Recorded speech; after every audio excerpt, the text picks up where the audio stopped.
观众朋友大家好，欢迎收看10月7日公司台语台下晡新闻，我是陈淑君，咱先来看今日有什么新闻重点。桃园中立站又搁有警察车互有食赌的驾驶弄着，今年到8月已经有580来个警察受伤，有3个警察殉职。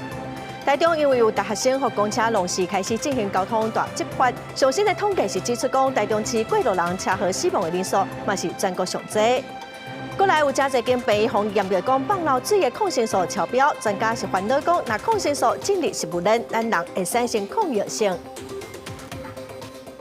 来看最近发生几啊件食毒赛车弄死警察甲民众的代志。昨昏伫桃园的中立，又搁有警察车去互轿车弄着，发生连环车祸。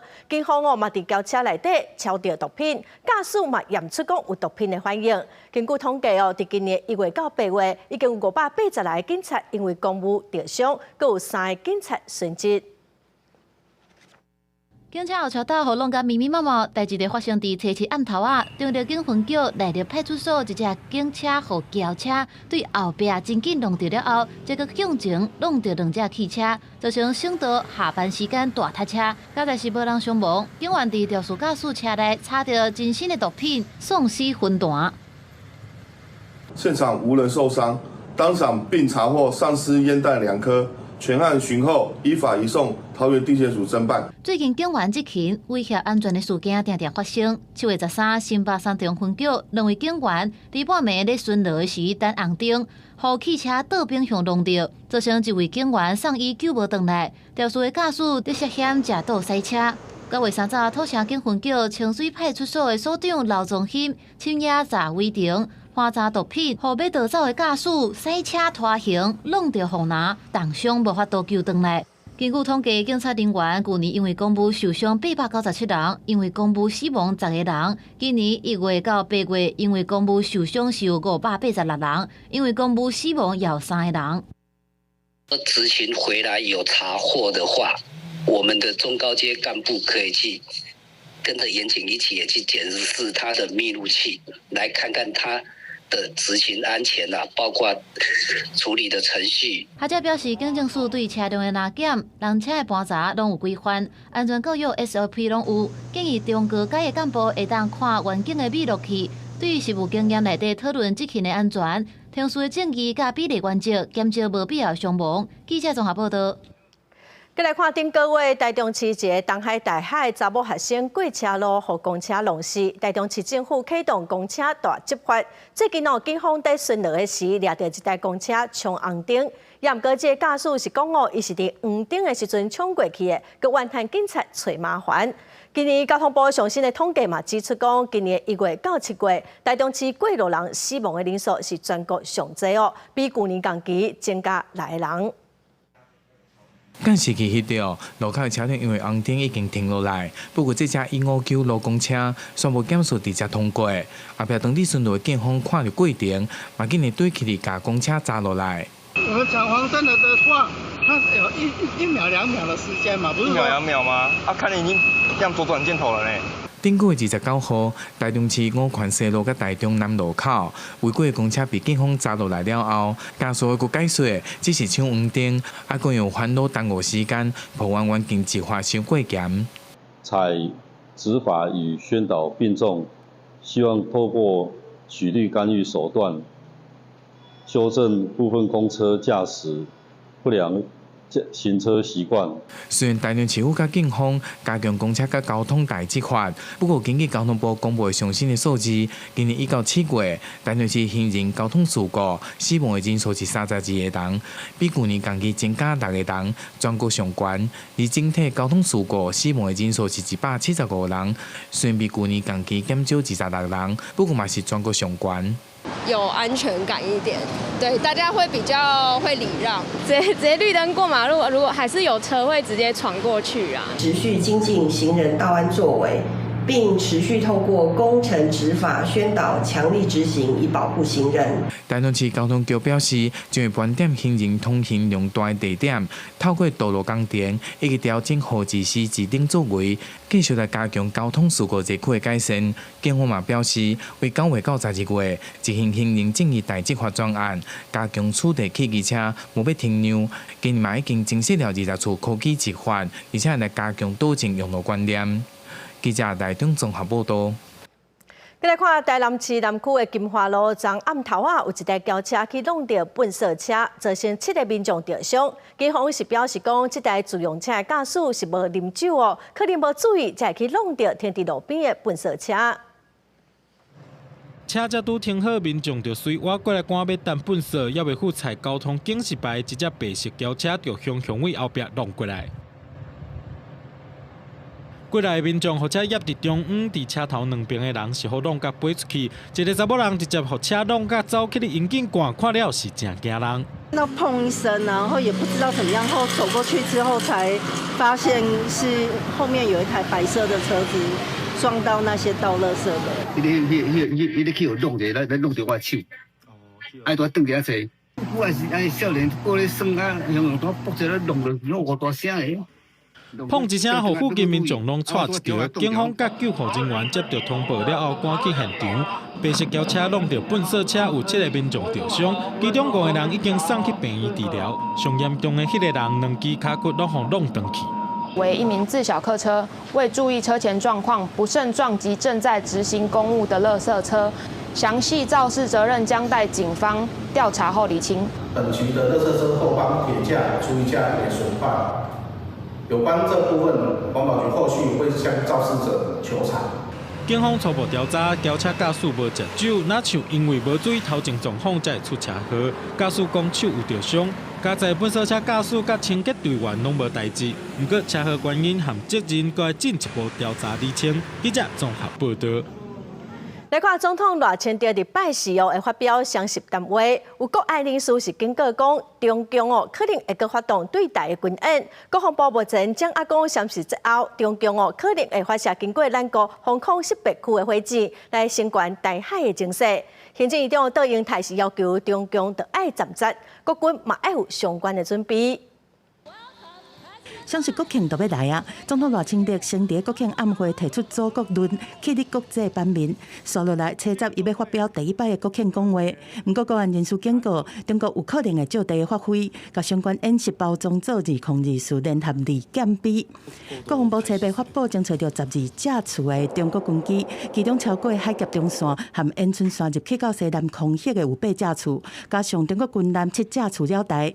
另外，嘛掌握中国7集发射火箭。会经过咱的防空识别区。当天是国庆，所以我们也一定提高我们的各种在国防上安全的监控，这个是一定。除了国庆之外的前后呢，我们都有一直了解它所有的这个演练的过程。我们是坚定和平稳定的台海现状的政策，不应该中共以武力相向。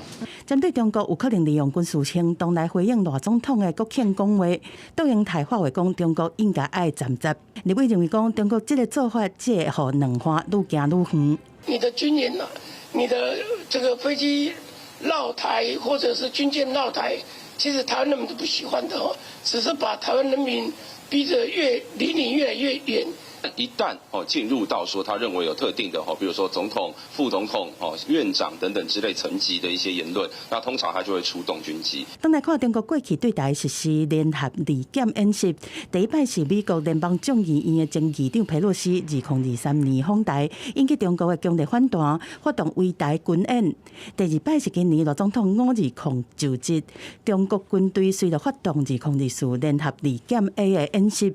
外界分析讲，中国军队围台军演常态化，这摆目的是为了要打击国人的心防。这是向美国为主的民主国家示威，也就是在对台湾的这种联合战备警巡，它不断的就是调整规模、频率以及它的科目，来展现它对于台海的掌握能力。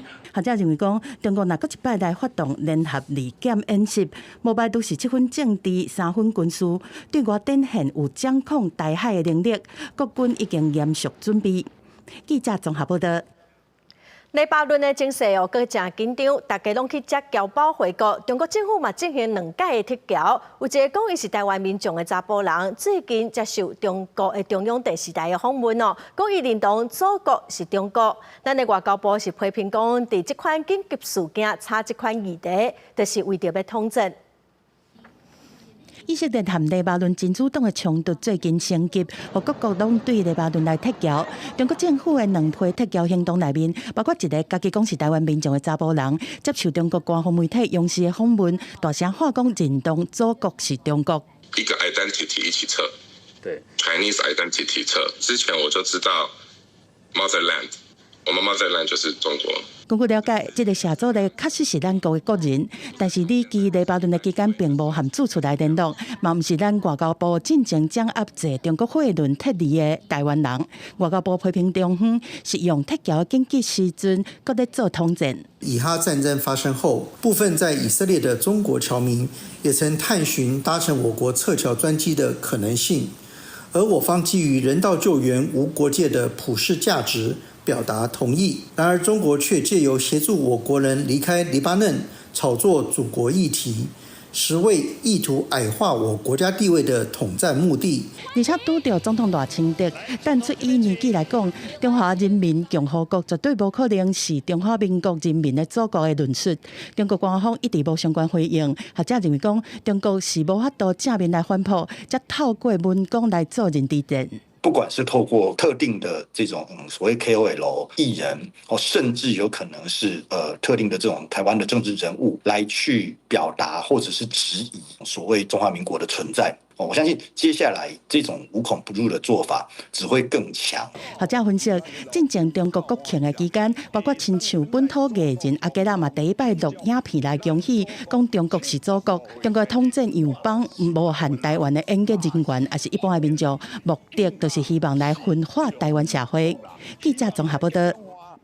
总统赖清德伫初五暗时伫双十晚会讲，中华人民共和国拄啊过75岁生日，所以无可能是113岁中华民国人民的祖国。有日本学者是认为，赖总统这款的讲法是真新嘛真趣味。所以赖总统会伫双十典礼来发表谈话，我感嘛真关心讲关系到两岸关系相关内容。中华人民共和国10月1号刚过完75岁生日。再过几天，中华民国就要过113岁生日。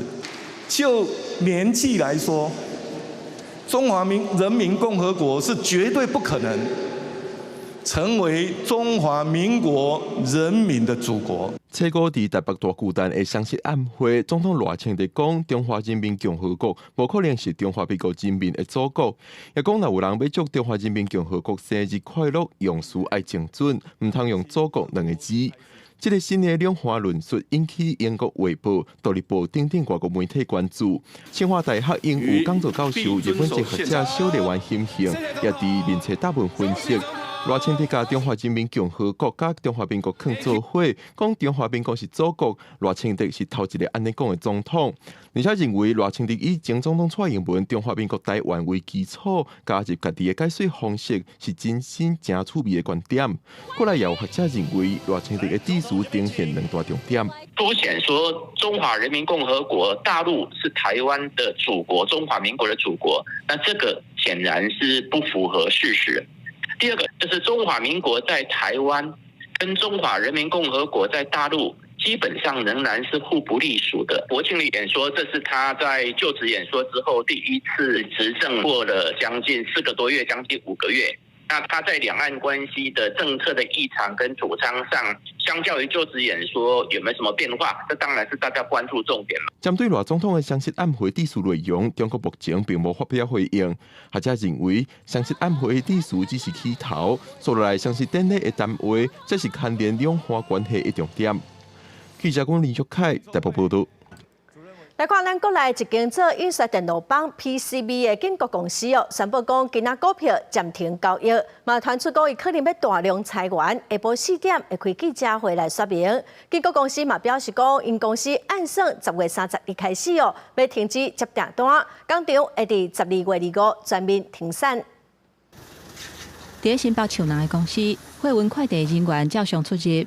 台湾电子大厂 PCB 厂建国初七表示，因为有重大信息要公布，经过证交所的同意，采买股票暂停交易，这嘛是今年第2届停牌。子公司在泰国整个股权100%卖掉。依照建国顶半年销售的比例，主要以记忆体模组板、电脑零件、甲网络通信类的产品为主。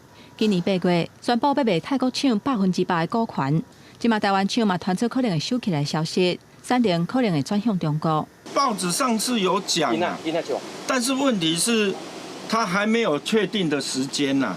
我们是没办法知道了，员工都是很正常在上下班啊。新北市劳工局伫9月份就有收到相关的信息，目前工厂内底员工，包括103个外籍移工，拢总有411个人。按算会留差不多80个人来处理后续订单，还有中国工厂相关的业务。实际上，租赁的人数是330个人。那目前大概应该是在10月下旬才会达到这个60天前期限。那我们目前也都有一个窗口在跟这个公司这边保持联络。那后续也会辅导公司必须要以合于法令的方式来通报大量解雇之前通报。新北市劳工局还未收到经过大量甲劳工师透露的计划书。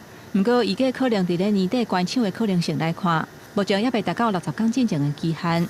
也若建国目前是拒绝受访，敢若讲会伫今仔日召开记者会对外说明。记者综合报道。中国最近才试行一款用蜂蜡做的5花杂色的一款糖仔，也毋过人是真烦恼讲，若使用到工业用的蜡，恐惊会影响到健康哦。高雄是对顶个月开始就展开稽查，抽检嘛发现讲，这款糖仔使用的甜味剂嘛超标，会依照是按法来处罚，嘛袂当搁卖。来到夜市卖糖仔的单位，卫生人员甲糖仔底登去检验。顶个月中到今嘛，高雄针对夜市老街以及实体网购商店店家稽查，发现林尾的八卦夜市，还有大社夜市，拢有人违法咧卖蜡瓶糖。上验了后，发现有寡蜡瓶糖是违反规定加入袂当有的甜味剂。仁武八卦夜市、大社夜市查核。查获业者贩售蜡瓶糖，蜡瓶糖检出甜味剂与规定不符，卫生局将依违反食安法裁处，并限改下架销毁。这届查243件，有4件无合格，2件是卖蜡瓶糖，另外2件是卖来路不明无核准的中国食品。蜡瓶糖因为色水真丰富，伫中国非常流行，真侪囡仔爱食。台湾透过网络平台嘛买会到，客伫管得并无困难。魔芋爽嘛，类似那样的感觉，就是。我觉得这种东西，你说政府可以把关，可是政府能够做到的程度也就这样，因为现在就是大家就是其实网络上买东西都很方便嘛。本身就是一个有点噱头的东西，那因为是噱头，所以它怎么制造或怎么样，有的时候是新的东西，它不一定是在法律可以保障的范围内。伊虽然标榜是蜂蜡加果酱，也是糖浆来做，不过蜂蜡成本真悬，市府烦恼可能互不好人士用工业蜡来换，食这有害健康，嘛烦恼另外加了真侪来路不明的物件，恶心、呕吐，甚至便秘。那长期来食用，还可能造成肠阻塞。那有人还会对它其中的添加物呢，比如说色素啦这些等等，造成这个过敏。医生提醒，工业蜡做的糖仔，食这可能互糖仔塌掉的，严重可能危害性命。不明的人工糖嘛，可能对身体造成负担，甚至引起过敏，建议家长要爱注意。记者王刘婷、陈显坤报道。咱国内假车牌是真侪，今年前8个月就掠到将近200个人使用假车牌，比去年一档搁较侪。冒险犯利用假车牌来犯案，有立委就指出讲，伫社群平台凊彩拢有通买到假车牌，建议讲应该爱修法来加重处罚。你这个牌是无效牌了，你知道吗？警方处理交通掠违规，意外发现车主用假车牌上路。警方直接入去旅馆，落网的贼头犯案骑的车也是挂假牌，过来假车牌的情形真严重，若有交通的记录，即马又搁变作是犯罪工区，就立委建议讲修法来加重处罚。在虾皮或是在雅虎拍卖上面，确实查关键字是查不到的，但是社群媒体平台不用什么很特殊的关键字，就可以搜寻到这一些资讯。来看警方的数据，查到的假车牌资料，去年有139人，今年前8个月已经到330人。水泵电箱平台有关机车牌的交易，大部分拢互落架。不过立委直接讲。Meta 等社群只要拍上关键字，这类的买卖有关真严重。我们也希望这个所谓的业者能够做到自律，如果获得相关的这个诈骗讯息，或者是有些伪冒车牌讯息，能够立即通知业者必须紧速下架。如果他们不配合下架，我们也会要求依打诈专法去做一个惩处的动作，建立相关的黑名单，针对于这些的伪造号牌的车辆在路上使用，只要有使用，就会被我们抓到的话，我们就会依法来严办。官方也分析讲，使用机车牌上路至少占1/6。交通部回应讲，已经建立相关的机制来应用。数发部说明讲，已经立管包含 Meta、Google 等6大平台业者，只要唔配合落架，拢会依法来处罚。若敢要修法，法务部表示对修法加重处罚、增订专章等等，目前拢在继续研议。记者综合报道。一阵透过旅行社组团去克罗埃西亚佚佗的民众甲旅行社发生纠纷，因今仔早起平安回国咯，刷来争议就会交予品保协会去处理。负责的纵游旅行社刷来还有2个欧洲团品保协会评估因为缴款的问题，应该是无法度继续出团。关公署嘛来调查，看安怎来处罚。对克罗埃西亚经过维也纳转机，团员互拆做2班无同款的飞行机转来台湾，阁有人机位互降顶级。我们搭好经舱，结果我到最后，昨天上飞机，居然被告知说，没有啊，你是经济舱。说我有苦难言，好不好？有苦难言，旅行社要负很大的责任吧。离境进前险险无法度回来，代替付180万以上的台票，才当继续行程。往回机位又阁拢有问题，团员经过这个代志，看起来真忝。关公署甲品保协会查试到纵游旅行社业务检查，发现这届出问题克罗埃西亚集团旅行社大部分的钱拢无纳入清楚，随后阁卡2团欧洲团，有1团已经收定金。这个旅行社它后面呢还有2个欧洲团，应该也不会继续出团。在没有团在外站的情况之下，后面的处理会相对比较简单，就是谈说这个旅行社它要怎么样跟这些旅客做相关的这个赔偿。有旅行业者讲，这名纵游旅行社负责人施峰，过去也捌甲旅客有过类似的争议，收钱了后无安排好行程。面对这届克罗埃西亚突出的争议，施峰敢若回应讲，这个钱也未算好，其他无方便讲。我们里面有增加东西，也有减少东西，对啊，也还没算清楚所有的那个后面应当要付多少啊。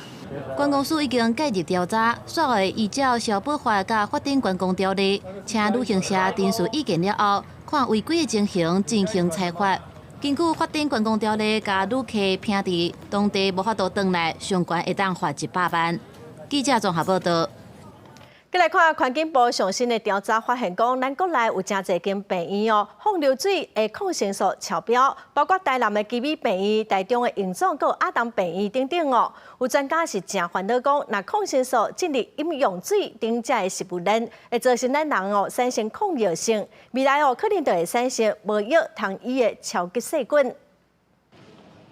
身体若无爽快，只要摕健保卡，就会当去厝的附近的医疗院所，互医生看，是真利便。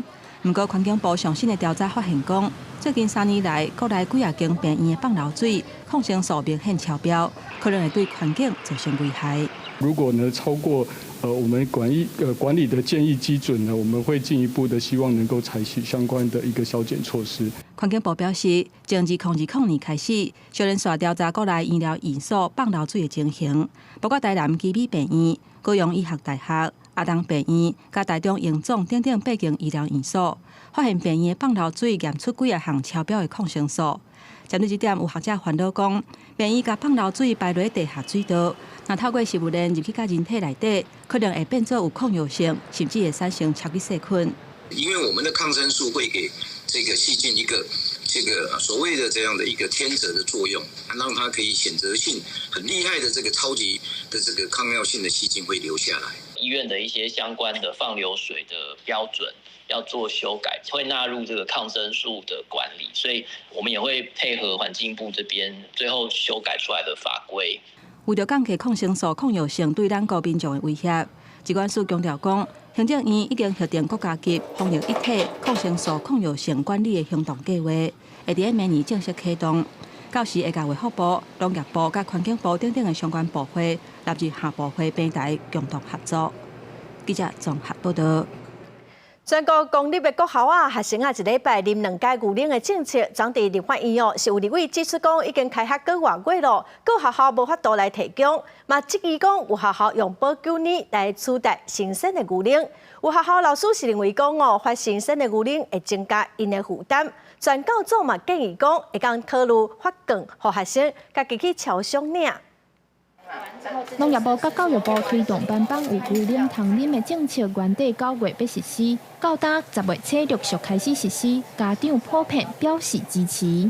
觉得这个是很不错。对。但是开始实施了后，部分学校伫执行上也去拄到问题。教育现场的老师即马爱加负担保存、分送牛奶这项工课，嘛引起讨论。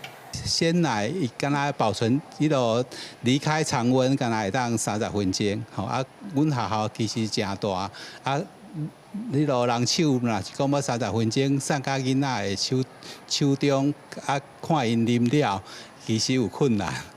全国总拜二召开记者会，认为这个政策是政府的好意，但嘛质疑农业部的政策为安怎样变做爱由学校的老师来执行。强调政府应该爱护老师行政减量，专心教学则对。若是要保障学生囡仔的营养，建议会当分牛奶券，互囡仔去便利超商换牛奶。是让家长去超商，他的一个品牌，他没有冷链的问题，他可以喝鲜乳。如果真的想喝保久乳，他也可以喝保久乳。那以超商来讲，绝对可以去负担这样子的一个量。全教总强调，教育是专业，无应该叫老师去指挥交通，教囡仔上下课。即马阁爱分牛奶，因呼吁政府重新检讨这个政策，避免造成教育现场的困扰。记者张家琪、谢桂林台北报道。来看上新的儿童流行感冒治疗的指引哦，家里新型的口服抗病毒的药啊，是比目前使用药啊副作用更较少，效果嘛袂歹哦。也毋过目前健保是无给付爱自费。确诊流感的囡仔，医生常常会开口服药仔治疗。不过传统的5天口服药仔，常出现囡仔袂记食、药量伤济，或者是药丸仔伤大粒吞袂落去的状况。经过5年，国内头一届更新，一届服用的新型口服抗病毒的药仔，适合5岁以上、体重20公斤以上的囡仔来使用。口服使用一次，它的治疗的疗程就等同原来的抗病毒药物这个5天的疗程效果。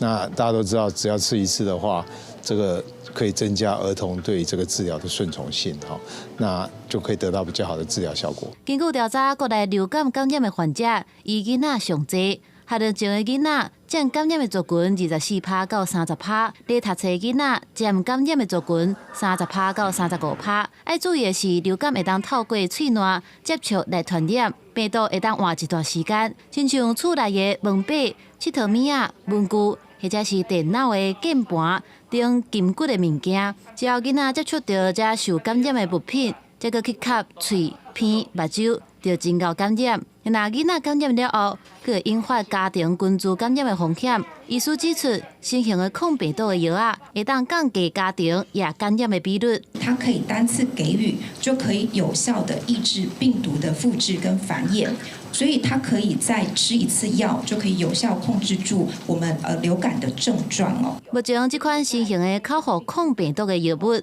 无伫健保给付的范围内，患者爱自费。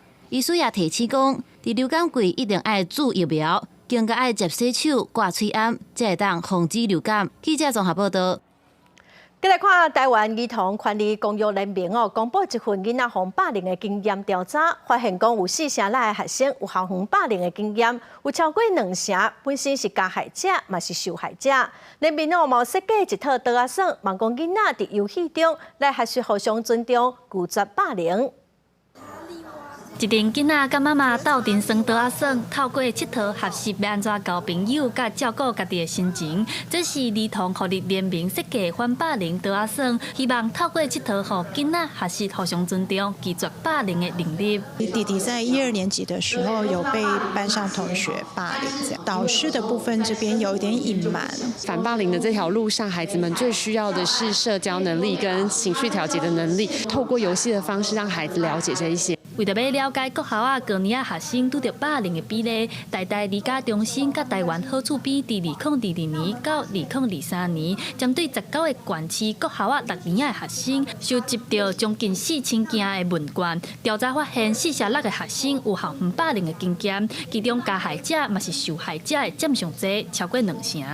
遭受霸凌且霸凌他人的这一群小朋友，将近20%的这些小朋友呢，他在心情啊、内心问题啊、行为问题跟自杀意念的情况是最为严峻的。专家指出，霸凌经验和霸凌行为甲歧视经验都有明显的关联。儿童权利公约联名呼吁政府爱加强学校师资的培育，希望老师会当透过理解角度，同理学生的心情甲创伤，提供照顾，展开对话，避免霸凌恶性循环。当真正解决校园霸凌的问题。记者陈阿双、柯敏哲台北报道。国际新闻来看，墨西哥的南部格瑞罗州首都的市长阿克斯才上任无到1礼拜，伫车仔红台市，佮家伊的头放伫车顶的电视，实在是真恐怖。墨西哥暴力犯罪是真严重恶道真唱秋，对打就任的总统来讲，应该是头真疼。墨西哥格瑞罗州的首府期盼新戈市，初一替不幸红台市已经过身的市长阿克斯来举行丧礼。现场是一大堆亲友和市民来，送这个才43岁，就职无到1礼拜的市长上尾一场。墨西哥第1暗时一大堆监视人员到发现阿克斯遗体地点开始验尸，现场嘛有封锁线。当地媒体报道，阿克斯是互人斩首，互发现的时阵身躯和头伫无共所在，头壳互放伫车顶电视。社群媒体嘛流传真侪影像，但是拢无得到墨西哥官方的证实。墨西哥总统才拄宣誓就职完1礼拜的薛恩保姆初一强调讲，阿克斯红台市是真不幸，伊会较紧来召开安全会议，针对这案来调查。Hoy en la mañana se presentó el caso, se están haciendo las investigaciones necesarias para saber pues cuál fue el motivo y cuál fue el móvil y por supuesto pues hacer las detenciones correspondientes. 格瑞罗州的州长强调讲，阿克斯红台是互人真生气，阿克斯所属的政党阁呼吁讲爱查明真相。其实，就伫阿克斯红台市的前几天，期盼新戈市的官员塔皮亚马红台市。墨西哥今年6月总统大选和地方选举的期间，拢总有34个候选人红台市。宣保姆6月初3当选了后几点钟，一个查某市长独行连续开19枪无命，会当看出暴力犯罪是真猖獗。伫南部的格瑞罗州，阁是英国上暴力的地区，嘛是帮派毒枭抢地盘的重点。今仔2023年，当地有1890个人红台市。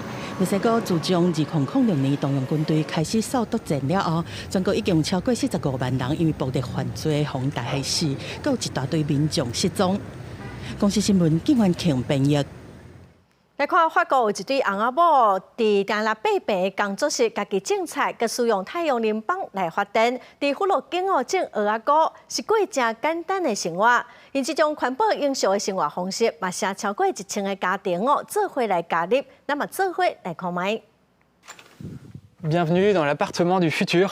On appelle ça la biosphère urbaine. 法国工程师查特尔佩隆和室内设计师博尔茨，为着实现联合国第2050年和全球碳排降到0的目标，这对翁仔某伫家己差不多8平大的工作室内面，以低科技的设备来做自给自足的生活方式。亲像伫灶骹内面，平常时毋是用瓦斯炉，都是电子炉，但是因家炉的底部直接是连外口的太阳能板，就省差不多7倍到10倍的能源用量，而且太阳能注定隔热的效果真好，这表示讲因热天无需要开冷气，冬天嘛无需要开烧气。伫厝的一边拢种水种的菜色，这嘛是因逐工食物的来源。另外，正淡的下茎仔是适合秀丁菇的生长，因就伫下茎仔的边仔种真侪秀丁菇，逐礼拜阁会当采收差不多1.5公斤。另外，洗身躯嘛，干那用莲花头在洗。一般的法国人一工平均水的用量是149公升，因的目标是逐工干那使用30公升的水。最近这对翁仔某当在培育会当食的大狗，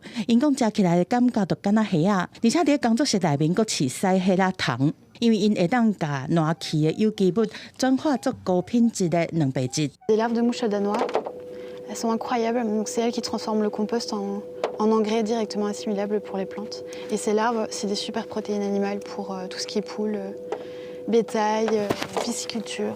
查特尔佩隆和普尔茨的环保永续生活实验，对今年7月开始，按算伫11月初结束。这引起包括营养师在内的研究人员的注意，而且找超过1000个家庭，做伙伫厝内试各种低科技的生活方式。公司新闻新乐播编译。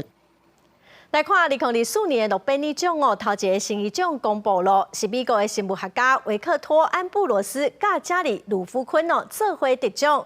伊发现小分子的血糖血栓是安怎伫基因来调控，安怎发挥作用。未来有机会当对癌症、糖尿病、各自体免疫的疾病，找到如何的治疗方法。The 2024 Nobel Prize in Physiology or Medicine jointly to Victor Ambros and Gary Ruvkun.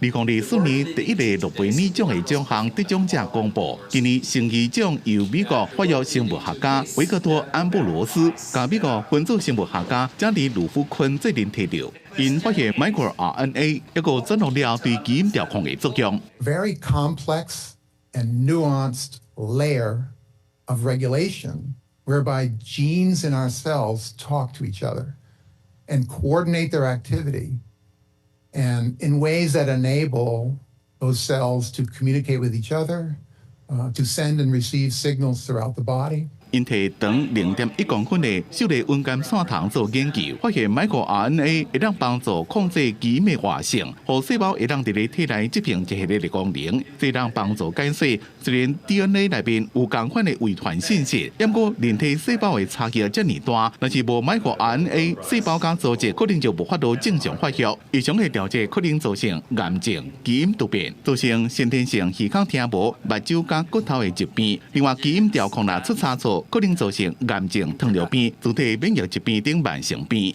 There's about 500,000 molecular biologists in the world now, and there's only 20,000 genes approximately, and that's spread out over every organism. So the chances that somebody has worked on a gene you bump into is quite high. But they don't know that you're working on it, and you don't know they're working on it, and so there's plenty of chances for surprises. And the surprises are what keep you young in science. 新一奖是2024年诺贝尔奖公布的第一个奖项，因2个人决定分享1100万瑞典克朗，差不多代表3400万的奖金。在这个奖项公布了，一年一变的诺贝尔奖礼拜正式开始，将来会继续公布物理、化学、文学、和平加经济奖。公司新闻张伟林编辑。过来消息来看，4月初3地震了后，花莲发生电线小拍电的火灾有增加，有民众就质疑讲，敢是地震去影响到管线，造成电压无稳定才会小拍电。消防局嘛特别安排人员去民众的厝里来检测，嘛指导讲要安怎正确来使用电器。为着要替民众检测厝内敢有烧拍电的疑虑，消防人员是一间一间倒查电线电器使用的状况，尤其是老厝敢会因为地震了后，壁内管线出问题，各民众会甲延长线叫去户外，煞无做好防水的工课。那我可以过来帮侬处理，我来处理。反正换新的做来对，做来这拢是对啦。根据花莲县消防局的资料，0403地震了后，甲打烧拍电的火灾都有15件，主要拢是建筑不适内外配线小道造成的。对这关议员是要求消防局爱替民众的建筑物来做普查。花莲历经了04、03、02、06这些地震之后，是不是有一些电线我们看不到的，会因为错位，会因为其他老旧的原因来引起火灾。访视的过程也有看到有一些烧焦的现象。根据实地检测，主要发现大多数拢是变电箱变压器的功率无够，真侪老大人拢是长时使用2台关瓦数电器的时阵跳电，甚至插座拢插回答。我们看到的几乎都是独居老人，或者是说需要长照2.0来关心的住户。那很多东西他们会觉得，好像没有什么风险性，可是真正的风险都藏在他们的身边。另外，真侪老大人伫煮饭的时阵，有当时拢袂记得关火，还有电动机车充电充了无绑电线。消防局嘛替民众免费来装自警器，才会当伫第一时间随通报消防人员来到拍火。记者综合报道。来看风台扫过哦，台东的海边啊是有真侪水流差，东海湾的后山河溪区哦，规海坡啊拢是。也毋过哦，若是伫大石区的水流差，烦恼讲会去破坏着环境，是袂当用机械来清，敢来当靠人工哦来拼。县政府是表示讲，因的经费真有限，望中央会当来斗相共。台东县三观海湾富山河溪区海顶的步道，因为气候水流差弄到受损。海沙坡啊，甲石头旁嘛拢是大水槽，河溪区都要暂时先关起来，民众袂当落水底耍，敢若开放步道，互游客看风景。不过过去美丽的海花，即马只拢是水流差，已经影响到观光。现在不能下去，就有点困扰。会影响到那个风景没有像之前这么干净的话，而且家长有时候带小孩子来，可能也会顾虑说好像没有什么好玩，或者是不好看。河溪区的志刚表示，这个风台内水流差的数量。虽然无15年前无落去风台遐尔济，不过河溪区是生态敏感区，敢会当用人工的方式来清除，估计需要半个月的时间。不过因为人力的成本真悬，县府甲台东区议会经费报告，已经有透过漂流木处理平台，请求林保署、台东分署来斗相共。木头的枝啊，那会不会进出来的时候，发觉到可能就会造成那个小鱼的一个死亡。目前针对富山富渔区这一块的话，我们已经联系台东县政府的渔业科，能够协助进场。如果渔业科后续如果需要分属协助的部分，我们会透过这个平台来做协助。林保署台东分署表示，台东县处理海岸的水流差，有分中央甲地方程度的区域，拢会当互相支援。不过民众若想要扣这个水流差，可能要等较贵重的官方注记完成了后，才会当去扣，若无会去用罚钱。目前县府甲林保署拢赶紧咧处理，估计搁10天就会当开放民众来扣。记者综合报道。今年的全民运动会哦，日特别伫屏东起鼓咯，要伫大坪湾的海边啊比的比赛咯，本地场地拢已经准备好势咯，也毋过风台扫过，即马爱个停用咯。要伫万丹受水池比的水上救生哦，毛设施互风台破坏，按算一礼拜内哦，会当来修理好势。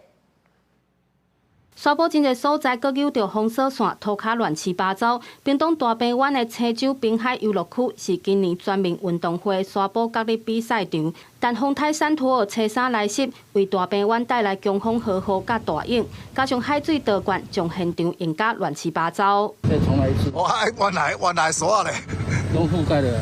车白透早，沙坡放着一包一包的白沙，工作人员表情真无奈。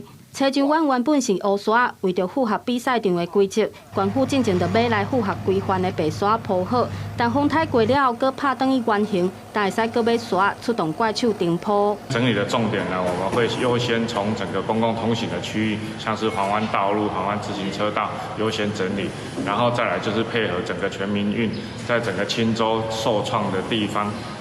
先把全民运要用的场地也优先做整理。全民运娱乐伫屏东盛大举行，煞伫月初拄着风台，相关单位在后清点比赛场所的灾损，赶紧修理。建立万丹游泳池的遮阳网部分破损，那它是我们普泳及水上救生的竞赛场地，预计修复费用是80万元整，目前已请施工单位备料进场修复。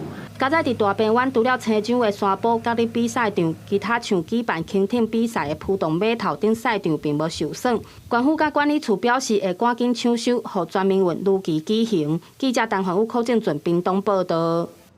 来看宜兰县政府伫初七预告讲，东山河要开放水上5路咯，大部船哦 SUP 拢唔免去报备，会当自由落水咯。也毋过伫清水大水门的附近哦，嘛是禁止水上奥多摆甲金蕉船。县政府是表示讲，预告的14天内，民众有意见会当来表达，下来后就会公告，搁来做调整。伫东山河赛细只的篷船，未来除了训练选手或者是学生户外教学，一般的民众买当来耍水。宜兰县府初七预告，东山河要开放水域的活动，除了出水泵、水上奥多摆、金蕉船、甲国拖管空气的船等等休闲的活动以外，民众会当自由来耍水。宜兰县政府也根据海洋大学的规划报告转成预告公告听取大家的意见。至于上下水的位置我们希望说未来游客能够注意相关的安全。根据预告的内容，开放的范围包括东山河主要的水流区、新古寮溪回流口到五家水闸门这段、安平溪排水、五股排水、甲平衡排水等等。不过考虑安全问题，东山河五家水闸门前后100公尺，甲流入东山河排水口50公尺的范围内无开放。认识一下这位水域之星枫香树。游客伫生态绿洲园区内底坐船听导览。这个园区内底的东山河，因为有外包经营，若要入去爱收费，并无伫这届开放的范围内。民间团体认为讲，东山河开放会当来耍水，已经是真大的进展。不过建议若要去生态绿洲，除了为陆地入去，水路嘛应该爱会当行。是有提出其他的想法，就是说未来如果能够透过水路的方式进园的话，当然是更好。但是往往还是会有一些我不小心横跨了，横跨之后刚好遇到可能西式划船，它是背向式的滑动，它可能没有办法去看到它正后方的状况。另外，有关水域的安全，民间团体嘛希望公部门用采购时等等的方式做安全的宣导。有骑船牌教练建议讲，民众若来耍水，尽量莫下过溪流，避免甲训练选手的浮具相撞。县府表示，预告的14天内开放民众提供意见，经过研议达成共识了后，就会正式公告。记者综合报道。顶礼拜3道2风台伫高雄屏东透14级的强风，有南部民众捡到一寡钓伤的鸟仔，却唔知讲要安怎处理。林业署是呼吁民众会当先卡1999市民专线，请县市政府来提供协助。顶礼拜3道2风台甲南部扫甲路苍苍，唔那安尼，阁有真侪高雄屏东的民众捡到鸟仔。野湾野生动物病院表示，因已经收到上无35只鸟仔，有被零时也会燕鸥等等。照护员讲，即马是渡鸟落南的季节，可能是潜水是风雨上头钓伤的。嘛提醒民众，若准捡到鸟仔，千万唔通摕物件甲吃，避免造成更加严重的伤害。它有可能在种植的过程中伤到了它的消化系统，或者是其他更重要的器官，那它可能在你操作喂食的过程中，就导致动物这方变得更严重，甚至有可能它那个情况下，它是完全不适合提供任何食物和水的。照护员嘛表示，捡到鸟仔第一先观察鸟仔是伫休困，还是有钓伤，有钓伤才甲等3天，先用囡仔甲包起来，然后放伫纸箱内，下底爱自面巾，还是绑纸撮好鸟住的。若是要用吹风机甲鸟仔吹好干，嘛要包面巾吹，避免着伤害。另外，有真侪民众唔知爱送倒位去救伤，林业署是呼吁先卡1999市民专线，各县市也提供协助。你有可能在移动过程中，因为不清楚一些专业或不清楚动物的一些状况，反而造成一些伤害，所以建议第一打1999。那如果你有找到一些救伤的单位的电话，你也可以先打电话咨询他们。林业署表示，各地区无同的救伤单位，因为专业无同，唔是所有的救伤站，也是动物病院拢有收鸟仔。建议民众要先问好清楚，避免加走一撮，嘛通避免在山洞的过程对动物造成紧张甲伤势的负担。记者卢尚如、郑俊佑台北报道。来看云林北港的朝天宫有收藏超过15000件妈祖信仰的文物，庙方嘛成立一个文物修复中心，要甲云林科技大学合作来培养修复师。头一个计划就望讲一天内会当甲朝天宫的三宝之一清朝时代的天后焦应录这本册来修复完成。这张纸顶悬写明妈祖信仰有关的大项技术。这本《天后交映录》是清帝国乾隆32年，也就是西元1767年出版，算是台湾妈祖信仰上代表历史文书，也是云林北港朝天宫的三宝之一。现在庙方决定用1年的时间进行修复。对于仅存于世界上最多3本的书我们来做抢救。我想这个就是对我们台湾文化、对我们的妈祖文化保护的最大的作用。那比方说，我们会去做招安路的这个纤维的调查，或者是招安路的这个纸张的这个线纹跟连纹的这些纹路的组织来看，去选什么是合适。那这个就是其实是比较新的一些做法。北港朝天宫香火鼎盛，每一年进行人次超过800万，保存妈祖相关的文物超过15000件。为着有更较好的保存环境，开创全国第一间庙事文物修复中心。除了要修复，嘛希望会当继续传承，培养少年辈修复师傅。因为我们的文物真的太多了哈，我们要传承给下一代，绝对要修复嘛哈，也可以在地的哈教导修复。都融合在庙里面。朝天宫表示，开创这个文物修复中心了，头一批计划就是选天后交映路，佮丹玉峰大师亲手所画发挥册啊，佮有清帝国道光26年的北港镇香旗进行修复，而且嘛有甲分区内文物修复研究推广中心合作，未来4年要投100万落去做文物保存的相关事工。记者综合报道。再来看中华鹿港的增补工艺，已经有100多年的历史了。其中有一种技术叫做勘测线。中华有一个艺术5上5哦，都提供民众体验的课程，对画设计图、甲测线，和学员哦实际来做看卖。学员认真画图，每一个花草拢无同，刷落来，佮甲规地插图扫做幼线，无细腻可能会扫转去。这是中华传统工艺增补保存者吴尚武艺师举办的插线体验课程。参加学员讲，扫线过程嘛是咧磨练心性。初开始的时阵，一定无可能做甲像老师遐尔厉害。因做规世人，咱才第一工、第二工咧接触尔，应该爱学迄个态度，甲学迄个安怎甲迄心静下来。过去增补口语咧讲是合作装神明，包括开宝、拍醋批、开面入神、勘测线、按金彩绘等等。亲像即阵关圣帝君，都要用半年的时间才有法度完成。其中测线工艺的扫线，即阵已经渐渐互机器取代了。吴尚武也特别开课教民众手工扫线。因为伫爸爸的时代，伊就是个手工的落来扫线。即摆我嘛是讲，互跩学员。去感受到扫线，爱足热心的。如果无安尼做，这会渐渐无去。伊会当应用伫一寡迄个平面馆顶，那伊就无一定是伫新村馆顶，还是讲伫建筑物馆顶啊。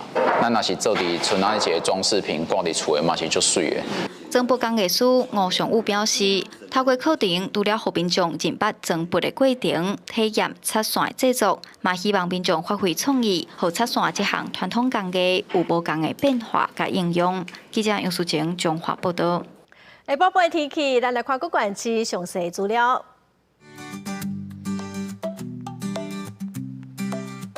北部地区上低24度，上悬27度。中部地区上低25度，上悬31度；南部地区上低27度，上悬32度；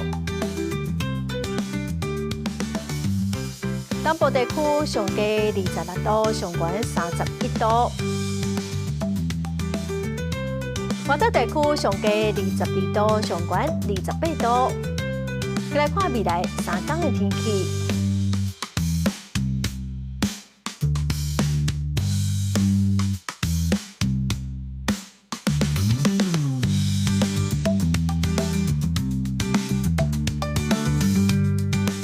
感谢观众朋友收看《公视台语台的报新闻》，我是陈淑君，明仔载下晡3点，咱再会。